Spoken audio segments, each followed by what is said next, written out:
আলহামদুলিল্লাহ, আল্লাহ পাকের শুকুর।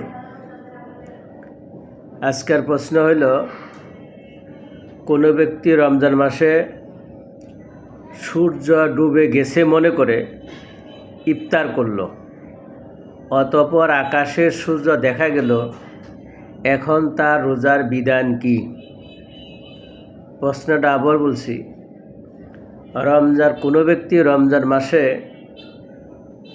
সূর্য ডুবে গেছে মনে করে ইফতার করল, অতঃপর আকাশে সূর্য দেখতে পেল, এখন তার রোজার বিধান কি?